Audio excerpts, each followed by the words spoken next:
ಧರ್ಮಯುದ್ಧದ ಹೆಸರಲ್ಲಿ ಪ್ರತಿಭಟನೆ ಮಾಡ್ತೀವಿ, ಎಲ್ಲ ವಿಧಾನಸಭಾ ಕ್ಷೇತ್ರಗಳಲ್ಲೂ ಕೂಡ ಪ್ರತಿಭಟನೆ ಮಾಡ್ತೀವಿ. ವಿಜೇಂದ್ರ ನೇತೃತ್ವದಲ್ಲಿ ಹೋರಾಟದ ರೂಪುರೇಷೆಗಳನ್ನು ತೀರ್ಮಾನಿಸಲಾಗಿದೆ ಎಂದು ಹೇಳ್ತಾ ಇವೆ ಬಿಜೆಪಿ ಮೂಲಗಳು. ಬಿಜೆಪಿಯಿಂದ ಇದಕ್ಕೆ ಸಂಬಂಧಪಟ್ಟಂಗೆ ನಿರಂತರವಾದಂಥ ಹೋರಾಟ, ಒಂದು ವಾರ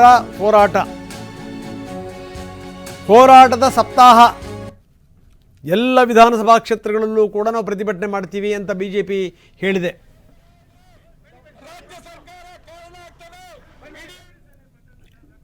ಸೊ ವಿಜೇಂದ್ರ ಹಿಂದೆ ಹೋಗಿ ಧರ್ಮಸ್ಥಳಕ್ಕೆ ಹೋಗಿದ್ದು, ಜೊತೆಗೇನು ಅಂದರೆ ಅಲ್ಲಿ ದೇವರ ದರ್ಶನ ಮಾಡಿ ನಂತರ ಧರ್ಮಾಧಿಕಾರಿಗಳನ್ನು ಕೂಡ ಭೇಟಿ ಮಾಡಿ ಬಂದಿದ್ದು ಅದೊಂದು ಕಡೆಗೆ.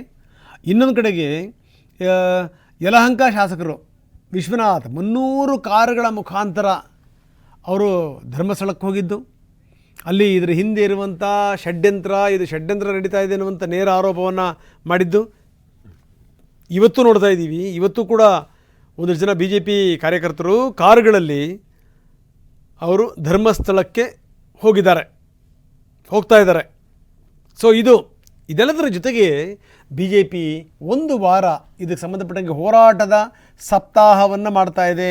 ಒಂದು ವಾರ ಎಲ್ಲ ವಿಧಾನಸಭಾ ಕ್ಷೇತ್ರಗಳಲ್ಲೂ ಕೂಡ ಪ್ರತಿಭಟನೆ, ಎಲ್ಲ ವಿಧಾನಸಭಾ ಕ್ಷೇತ್ರಗಳಲ್ಲಿ ಧರ್ಮದ ಒಳಿತಿಗಾಗಿ ಪ್ರತಿಭಟನೆ, ಧರ್ಮಯುದ್ಧದ ಹೆಸರಲ್ಲಿ ಪ್ರತಿಭಟನೆ, ಬಿ ಜೆ ಪಿಯ ಪ್ರತಿಭಟನೆ ನಾವು ತೋರಿಸ್ತಾ ಇದ್ದೀವಿ. ಇವತ್ತು ನಡೆದಂಥ ನಾಟಕೀಯ ಬೆಳವಣಿಗೆಯಲ್ಲಿ ಅಂತೂ ಇಂತೂ ಮಹೇಶ್ ತಿಮರೋಡಿಯವರನ್ನು ಪೊಲೀಸರು ವಶಕ್ಕೆ ಪಡೆದರು, ನಂತರ ಅರೆಸ್ಟ್ ಮಾಡಿದ್ರು.